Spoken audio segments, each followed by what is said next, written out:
اعوذ باللہ من الشیطان الرجیم بسم اللہ الرحمن الرحیم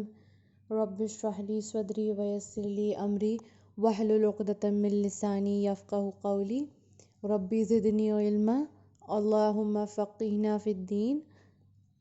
سبحانک اللہم وبحمدک اشہد ان لا الہ الا انت استغفرک واتوب الیک۔ السلام علیکم ورحمۃ اللہ وبرکاتہ۔ لاسٹ ماڈیول میں ہم نے یہ پڑھا کہ کیسے ہمیشہ کی طرح بنی اسرائیل کے پاس احکاماتوں کو جھٹلانے کے، احکاماتوں کو ٹالنے کے ہزار راستے ہیں، ہزار بہانے ہیں، اور وہ اسی طریقے سے کوئی نہ کوئی اعتراض جتا کے اپنی بات کو، جو بات ان کے سامنے، جو حکم ان کے سامنے ہے، اس کو کیسے ٹالیں، بس اسی میں ان کی پوری جد و جہد لگی رہتی ہے۔ پہلے انہوں نے یہ بات کی کہ ہم جب تک آپ کی بات کو نہیں مانیں، موسیٰ علیہ السلام کی بات کو تب تک نہیں مانیں گے جب تک ہم اللہ تعالیٰ کو خود سے نہ دیکھ لیں۔ ہم کیسے مان لیں کہ یہ بات سچی ہے، اللہ تعالیٰ ہم سے کیوں نہیں ہم کلام ہوتا۔ اس کے بعد انہوں نے تمام اعتراض اپنے جتائے، دین میں مخالفتیں کی، دین میں لوگوں کو گمراہی کی طرف لے جانے کی کوشش کی۔ پھر انہوں نے آیاتوں کو پکڑا کہ کیسے آیاتیں ایک دوسرے کو کانٹرڈکٹ کرتی ہیں، تو ہم یہ بات کیسے مان لیں۔ تو اسی طریقے سے وہ اپنے سارے اعتراضوں کو جتاتے رہے، اور کسی بھی طریقے سے وہ ماننے والوں میں سے نہیں تھے، اور آپ صلی اللہ علیہ وسلم کو انہوں نے ان کی نبوت کو، ان کی رسالت کو جھٹلایا۔ تو اس سے بڑی بات، تو اس سے بڑی نافرمانی تو کوئی ہو ہی نہیں سکتی تھی۔ موسیٰ علیہ السلام کے بعد جب آپ صلی اللہ علیہ وسلم کو نبوت عطا کی اللہ تعالیٰ نے، تو انہوں نے اس کو جھٹلایا، کیونکہ ان لوگوں میں، جیسے میں نے پہلے بھی بتایا، ایک پرائیڈ تھا کہ کیونکہ سارے جو نبی تھے وہ انہی کی قوم میں سے تھے، وہ بنی اسرائیل میں سے ہی تھے، تو زیادہ تر ایسا ہی ہوتا تھا کہ کوئی نبی، کیونکہ اتنے سارے تھے، ہزاروں کی تعداد میں تھے، ان سارے جو نبی ہیں گزرے ہیں وہ انہی کی قوم میں سے تھے، تو ان کا کوئی نہ کوئی ایک ریلیٹیو ضرور ہوتا تھا، تو وہ اپنے آپ کو بہت ایک پرائیڈ محسوس کرتے تھے اب اس چیز میں، اور ایک بہت ناز تھا، ایک سپیریورٹی کمپلیکس تھا انہیں، اور اسی وجہ سے، اسی سپیریورٹی کمپلیکس کی وجہ سے وہ یہی سمجھتے تھے کہ جہنم ہمیں نہیں چھوئے گی۔ جیسے ہم نے پہلے بھی پڑھا تھا نا، جہنم کی آگ ہمیں نہیں چھوئے گی، صرف کچھ ہی دنوں کے لیے چھوئے گی، اگر چھوئے گی تو ان کو اس بات کا گارنٹی، وہ سمجھتے تھے کہ اس بات کی گارنٹی ہے، اور کوئی بھی اس کے علاوہ ان سے کوئی بھی شدت مشقت کے کام اگر ان سے کرنے کو کوئی کہہ دیتا تھا، تو اس میں وہ ہزاروں بہانے ان کے پاس ریڈی رہتے تھے۔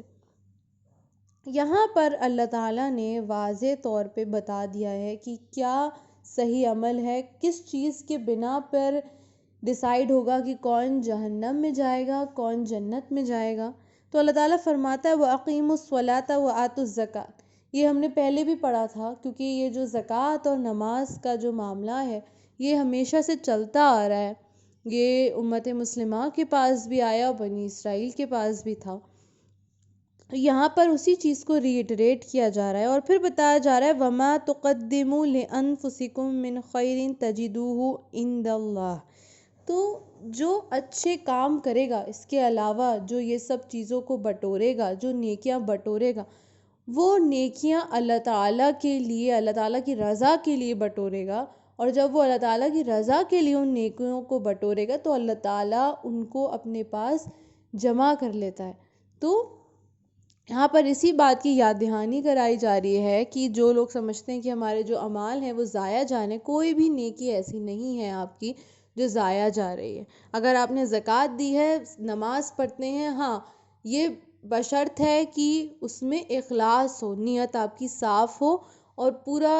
عاجزی کے ساتھ، پوری توحید کے ساتھ ہر چیز ادا ہو۔ اس کے ساتھ اگر آپ نے کوئی بھی اعمال کیا ہے وہ اللہ تعالیٰ کے پاس جمع ہے، اور اللہ تعالیٰ ہی اس کا بدلہ دینے کا، اس کو بدلہ دینے کی قوت رکھتا ہے۔ تو اللہ تعالیٰ کے پاس وہ جمع ہے، اور وہ اللہ تعالیٰ اس کو 10 گنا، 70 گنا، 1000 گنا، بے شمار گنا بڑھا کر اس کو آپ کو عطا کرے گا آخرت میں۔ اور پھر اللہ تعالیٰ فرماتا ہے ان اللہ بما تعملون بصیر، اللہ تعالیٰ سب کچھ دیکھنے والا ہے، اس عمل کے ساتھ تمہیں دیکھتا ہے جو عمل تم کرتے ہو۔ تو کوئی بھی اعمال اللہ تعالیٰ سے چھپا ہوا نہیں ہے، اللہ تعالیٰ کی صفات ہے کہ اللہ تعالیٰ البصیر ہے، ہر چیز، کوئی چیز ایسی نہیں ہے جو اللہ تعالیٰ سے چھپی ہوئی ہو۔ تو اگر آپ گناہ کریں گے، کسی بھی کونے میں گھس کے، اندر زمین کے اندر گڑ کے بھی اگر آپ کوئی گناہ کریں گے تو وہ بھی اللہ تعالیٰ سے چھپا نہیں ہے۔ اور اگر آپ ایسے کوئی کسی کے لیے خیر کا کام کریں گے کہ آپ کے دائنے ہاتھ نے اس خیر کے کام کو انجام دیا اور آپ کے بائیں ہاتھ کو نہیں پتہ ہے، تو اللہ تعالیٰ تو آپ کی شر سے بھی زیادہ آپ سے قریب ہے۔ تو اللہ تعالیٰ سب دیکھ رہا ہے، اور اس کا جزا اور اس کی سزا آپ کو اس مطابق انشاءاللہ تعالیٰ اللہ تعالیٰ دے گا۔ اب اس کے بعد موسیٰ علیہ السلام کی جو قوم بنی اسرائیل، موسیٰ علیہ السلام کے جانے کے بعد جب آپ صلی اللہ علیہ وسلم کو رسالت عطا ہوئی تو انہوں نے ایک دوسرا اعتراض جتایا۔ پہلا اعتراض تو کیا تھا کہ آیتوں میں جو تبدیلی ہوتی ہے، منسوخ ہو جاتی ہیں کچھ آیتیں، اس کا انہوں نے اعتراض جتایا۔ اب دوسرا اعتراض کیا تھا کہ یہ سمجھتے تھے کہ جنت میں صرف یہود اور نصارہ لوگ ہی جائیں گے۔ یہود لوگ سمجھتے تھے کہ یہودی، کیونکہ یہ لوگ سب لوگ اپنے آپ کو بہت زیادہ دیندار سمجھتے تھے، تو یہ لوگ یہی سمجھتے تھے کہ ہم ہی لوگ جنت میں جانے والے ہیں، تو تم لوگوں کو بتا دیتے کہ تم مسلمان مت ہو جانا، کیونکہ جنت میں تو یہودی کہتے تھے جنت میں تو صرف یہودی جائیں گے، نصارہ لوگ کہتے ہیں، یعنی کرسچنز لوگ تھے، وہ کہتے تھے کہ جنت میں تو ہم ہی لوگ جائیں گے۔ تو لوگوں کو دین سے کھینچتے تھے، ہم نے پہلے بھی پڑھا ہے، دین کی طرف جانے سے روکتے تھے، تو لوگوں سے کہتے تھے تم مسلمان مت ہو جانا۔ یہود کہتے تھے کہ ہم یہودین جنت میں جائیں گے تو تم یہودی بن جاؤ، اور نصارہ کہتے تھے تم نصارہ بن جاؤ۔ تو ان کی خود کی وشفل تھنکنگ تھی، اس کا کوئی دلیل ان کے پاس نہیں تھی، اور اللہ تعالیٰ اب فرما رہا ہے قُلْ هَاتُوا بُرْهَانَكُمْ إِن كُنتُمْ صَادِقِينَ، تو اگر تم سچے ہو تو سرٹیفکیٹ، اگر تم سچے ہو اس بات میں کہ تم ہی لوگ جنتی ہو، تو اس بات کا کوئی دلیل دکھاؤ، کوئی سرٹیفکیٹ دکھاؤ۔ کیا آپ ان بورن آپ کے پاس کوئی ایسا سرٹیفکیٹ آپ لے کر آئے ہیں کہ ہم تو جنتی ہیں؟ تو اگر آپ کے پاس ایسا کوئی سرٹیفکیٹ ہے تو دکھاؤ۔ تو ان کے پاس اس کا کوئی جواب نہیں تھا، کیونکہ یہ تو ان کی صرف ایک وشفل تھنکنگ تھی، صرف ان کا شکوک اور ان کا شابہات تھا، کوئی دلیل نہیں تھی ان کے پاس اس کی۔ تو بس اپنی ایک وہم و گمان میں یہ بات کو سوچتے رہتے تھے۔ پھر اللہ تعالیٰ نے فرمایا بلا من اسلم وجہہ للہ وہو محسن فلہ اجرہ عند ربہ، تو اللہ تعالیٰ نے اب بتا دیا کہ جنت میں وہی جائے گا جس کا پرپس اللہ تعالیٰ کی عبادت ہے، اور جس کا طریقہ رسول کی سنت ہے، تو وہی لوگ جنت میں جائیں گے جو کہ اصل میں اللہ تعالیٰ کے فرما بردار بندے ہیں۔ کیونکہ ان لوگوں نے تو کیا کیا کہ رسول کا ہی انکار کر دیا، کیونکہ موسیٰ علیہ السلام کو، کیونکہ یہ لوگ ان لوگوں کے سامنے، ان لوگوں کی قوم میں موسیٰ علیہ السلام بھی ایز رسول آئے اور آپ صلی اللہ علیہ وسلم بھی ایز رسول آئے، تو اگر یہ لوگ دونوں کو قبول کر لیتے تو ان کے لیے ان کا جو اجر ہے وہ بڑھ جاتا، لیکن انہوں نے کیا کیا، قبول کرنا تو دور کی بات ہے، انہوں نے ان کو جھٹلایا۔ تو یہاں پر اللہ تعالیٰ نے بتا دیا، واضح کر کے بتا دیا کہ جو اللہ تعالیٰ کی فرما برداری کرے گا، اللہ تعالیٰ کی فرما برداری یعنی کہ اللہ تعالیٰ کی قرآن، اللہ تعالیٰ کی آیات پر جو عمل کرے گا اور ایمان لائے گا، وہ ہی جنت کے قابل ہے، اور کوئی بھی نہیں ہے۔ جو کوئی اپنے حساب سے کوئی چیز سننا چاہتا ہے، سمجھنا چاہتا ہے، کوئی چیز ماننا چاہتا ہے تو وہ مان سکتا ہے، لیکن حقیقت بات یہ نہیں ہے، کیونکہ انصاف تو اللہ تعالیٰ ہی کرے گا، فیصلہ اللہ کے ہی ہاتھ ہے۔ انسان جو چاہے سوچتا رہے، اس کے سوچنے نہ سوچنے سے اللہ تعالیٰ کو کوئی فرق نہیں پڑتا، وہ ہر چیز پر قادر ہے۔ اب یہاں یہود اور نصارہ کو ایک کلیکٹو ٹرم کی طرح ریپرزینٹ کیا جا رہا ہے، لیکن اصل میں یہود اور نصارہ کے بیچ میں بہت ہی کولڈ وار تھا، ایک بیلیفز بھی ان دونوں کے الگ تھے اور ان کا جینے کا طریقہ بھی الگ تھا، تو وہ ایک دوسرے سے زیادہ تر ان کے بیچ میں اختلاف ہی رہتا تھا۔ تو یہود کہتے تھے کہ نصارہ کا کوئی وجود نہیں ہے، وہ لوگ بھی ایمان لوگ ہیں، اور نصارہ کہتے تھے کہ یہودیوں کا دین نہیں ہے۔ دونوں کی ہی کتابیں تھیں، ایک کے پاس تورات تھی، ایک کے پاس انجیل تھی،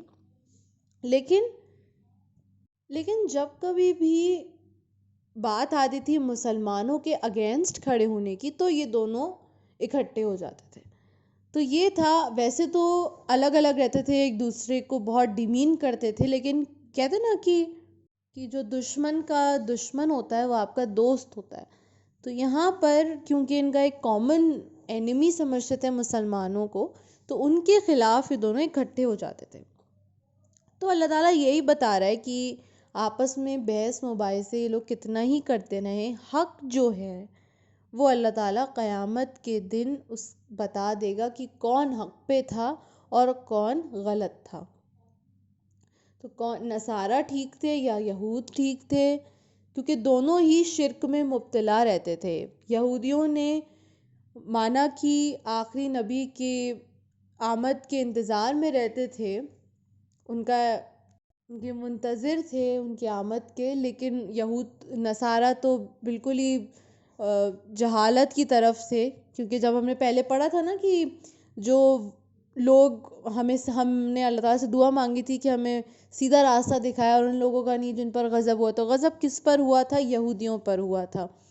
تو ان کو حق کا بات معلوم تو تھی، لیکن وہ بالکل اس کو بھلائے ہوئے تھے، اور وہ لوگ جو ان لوگوں کا بھی نہیں جو لوگ گمراہ ہو گئے۔ تو گمراہ کون ہوئے تھے؟ نصارہ۔ تو نصارہ کو تو کسی بات کا علم ہی نہیں تھا، کسی بات کو وہ جاننا ہی نہیں چاہتے تھے، تو ان کو علم بالکل بھی نہیں تھا۔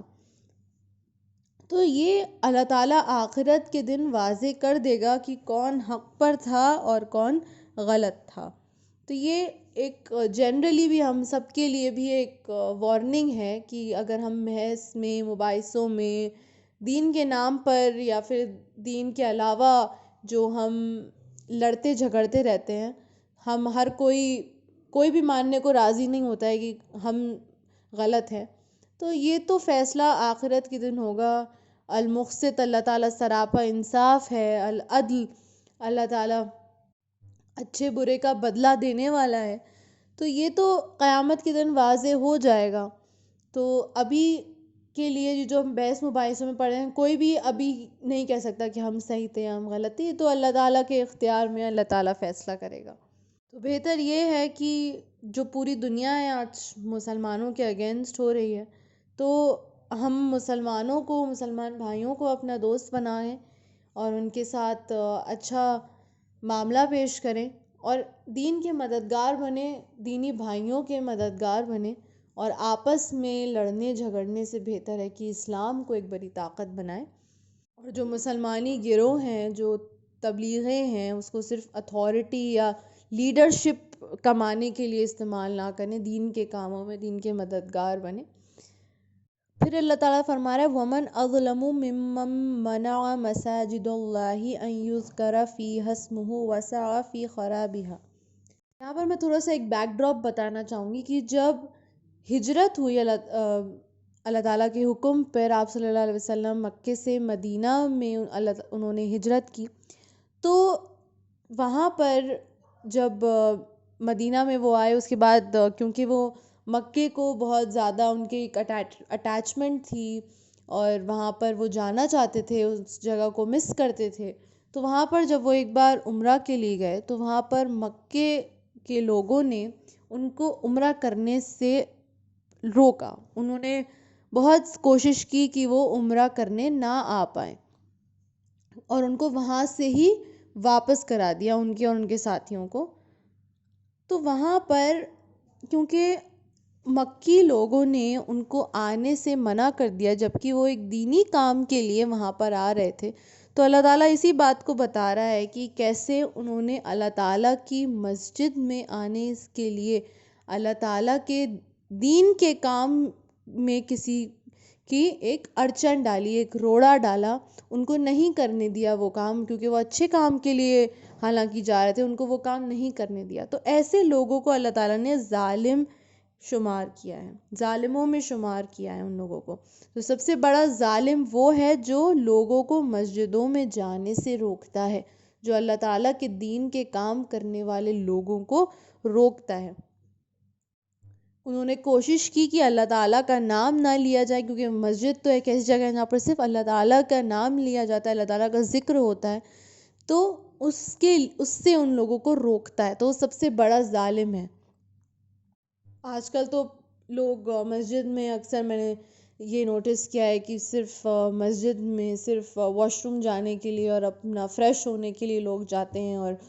جماعت چل رہی ہوتی ہے اور وہ صرف اپنا کام کر کے وہاں پر نکل جاتے ہیں۔ تو اللہ تعالیٰ کی ذکر کی جگہ ہے مسجد تو، اور مسجد میں جو ایک ویران، کتنی ساری مسجدیں ویرانی ہو گئی ہیں کیونکہ وہاں پر پڑھنے والے نمازی نہیں ہیں۔ تو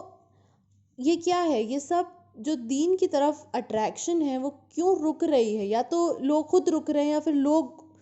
لوگ دوسرے لوگوں کو روک رہے ہیں یہ بات کرنے سے۔ تو ایسے لوگ بہت بڑے ظالم ہیں جو اللہ تعالیٰ کے دین کے کام میں سے لوگوں کو روکتے ہیں، اور ایسے لوگوں کو ظالم قرار دیا گیا ہے۔ یہ لوگ کیا کہتے ہیں؟ وَسَعَىٰ فِي خَرَابِهَا، ایسے لوگ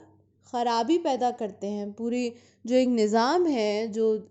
جو جس طریقے سے دین کو آگے بڑھنا ہے، کیونکہ نماز جو ہے وہ تو ایک روز کا ہمارا ایک روٹین چیز ہے نا، تو اس میں خرابی، اس میں دخل اندازی پیدا کرنے کی ان لوگوں نے کوشش کی۔ تو مسجد اللہ تعالیٰ کی ذکر کی جگہ ہے، اور مسجد کے جو آداب ہیں اس کو معلوم کرنا بہت زیادہ ضروری ہے، اور اس پہ تمام بکس بھی اویلیبل ہیں کہ مسجد کے کیا آداب ہیں، کیا فرائض ہیں، جو لوگ مسجد کے آس پاس رہتے ہیں اس کو آباد رکھنے کی ان کی کیا ذمہ داریاں ہیں، اور کیسے اپنے آپ کو پیش کرنا ہے وہاں پر، کیسے کس سے کہانیوں میں نہیں پڑھنا ہے، لڑائی جھگڑوں میں، گروہ بندیوں میں، فرقہ واریت میں نہیں پڑھنا ہے، وہاں پر کس طریقے سے اپنے آپ کو پریزنٹ کرنا ہے، کس طریقے سے اس کے دیندار مسجد کے مددگار بننا ہے، اس کی تمام آداب معلوم کرنا بہت ضروری ہے۔ کہ ہم مسجد میں جب بھی جاتے ہیں ہم ثواب کمانے کے لیے جاتے ہیں، تو پتہ چلے ہم ثواب کمانے گئے تھے اور گناہ سر چڑھ گیا۔ تو اس طریقے سے ہمیں یہ کوشش کرنی ہے کہ سارے آداب ہمیں معلوم ہو۔ اس پر میں زیادہ تفسیر نہیں بیان کروں گی۔ وآخر دعوانا ان الحمد للہ رب العالمین۔ السلام علیکم ورحمۃ اللہ وبرکاتہ۔